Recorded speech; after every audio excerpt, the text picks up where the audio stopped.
Hello guys, good morning sa inyong lahat. Ngayong araw, ipapakita ko lang sa inyo kung paano ba iset ang tamang audio gain sa ating external mic ng ating DJI Osmo Action 4. Ititest natin lahat ang iba't ibang sound level ng audio gain para sa ating external mic.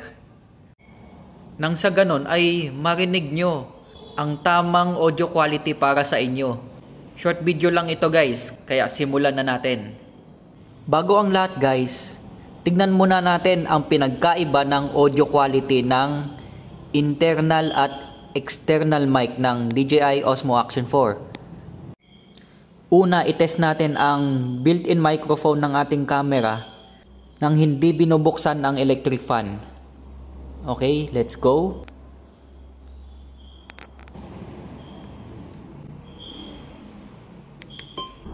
Mic test 1, 2, 3. Sound check 1, 2, 3. Malinaw ba ang boses ko? Meron din tayong background noise sa labas. Naririnig natin ang ingay ng mga sasakyan. Maganda ba ang quality? Internal mic ang gamit natin. Ito naman, nakabukas ang electric fan natin. Nasa number 3 yan.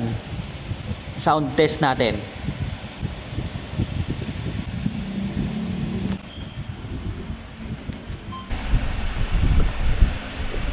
Audio test 1, 2, 3. Ayan, nakabukas ang electric fan natin. Naka number 3 po yan. Kamusta ang sound quality? Malinaw ba? At ito naman guys, nakasaksak na ang ating external mic. I-test natin ang audio quality. Guys, ito naman ang audio natin mula sa ating external microphone. Kamusta ang quality? Wala pa tayong binabago sa settings ng audio natin. Naka-default pa siya. Kamusta ang audio? Nakabukas ang electric fan natin, naka number 3 pa rin yan.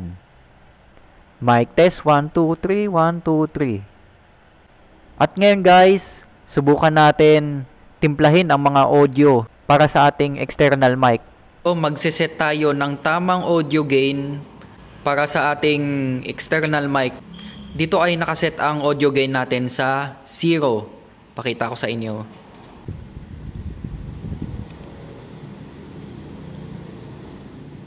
Sa Pro mode ito guys. Ito nakaset ang audio gain natin sa 0. Ang gamit nating external mic guys ay ang Racing Boy Wind Noise Eliminator. Guys, mapapansin nyo, merong gumagalaw na kulay green sa taas ng screen. Yan ang ating audio bar. Ibig sabihin yan, nare-receive niya yung boses natin, yung sound na nade-detect niya. Ang external mic natin ay nandito sa may loob ng helmet natin. Yan ang ginagamit natin pag bumabiyahe. Ngayon, ipapakita ko sa inyo kung paano mag-set ng audio gain, kung paano timplahin ang tamang audio na gusto ninyo. Magsimula na tayo guys sa audio gain 0. Test natin. Okay guys, ang gamit natin ngayon ay ang ating external mic. Ito ngayon ay nakaset sa audio gain 0. Magsimula tayo sa 0. Okay, mic test, mic test. Nakatapat pa tayo sa electric fan guys. Naka number 3 yan. Yung audio bar natin ay nakasagad na. Pulang-pula na siya. Kaya malamang ay sabog ito guys. Ito naman ay audio gain negative 1. Mic test 1, 2, 3. Hello, hello. Sound check. Hello, hello. Ayan, pasigaw na tayo. Hello, hello. Audio gain negative 2 naman tayo guys. Normal voice lang. Hello, sound check 1, 2, 3. Pero sa audio bar natin ay namumula pa rin siya. Hello. Ito naman ay audio gain negative 3. Sound check 1, 2, 3. 1, 2, 3. Pag sumisigaw tayo, namumula yung audio bar. Pero pag normal voice ay ganun pa rin naman. Audio gain negative 4. Ayan, nakatapat pa rin tayo sa electric fan. Naka number 3 pa yan. Naririnig nyo ba yung hangin ng electric fan? Audio gain negative 5 na tayo guys. Sa audio bar ay katamtaman lang yung nare-receive na audio niya. Hindi na siya ganong nagpupula kapag normal voice lang. Audio gain negative 6 naman tayo guys.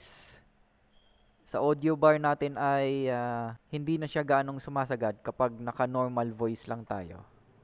Ito naman ay audio gain negative 7. Hindi na sumasagad yung audio bar natin guys. Mukhang katamtaman na yung boses natin at hindi nasabog. Mic test, 1, 2, 3. Hinaan lang natin yung boses natin. 1, 2, 3. 1, 2, 3. 1, 2, 3. Ayan. Guys, ito naman ay audio gain negative 8. Palagay ko ay ito na ang tamang settings para sa akin. Mukhang hindi na siya sabog. Meron pa ito hanggang negative 20 guys. Kaya lang baka masyado nang mahina yung audio na yon. Kaya hanggang dito na lang sa negative 8. Okay ba ang audio? Katamtamang boses lang ito. Ito ay nakaset pa rin sa audio gain negative 8. Nakatapat pa rin tayo sa electric fan na number 3. At ngayon nakita nyo na guys at narinig ang mga iba't ibang level ng audio gain natin.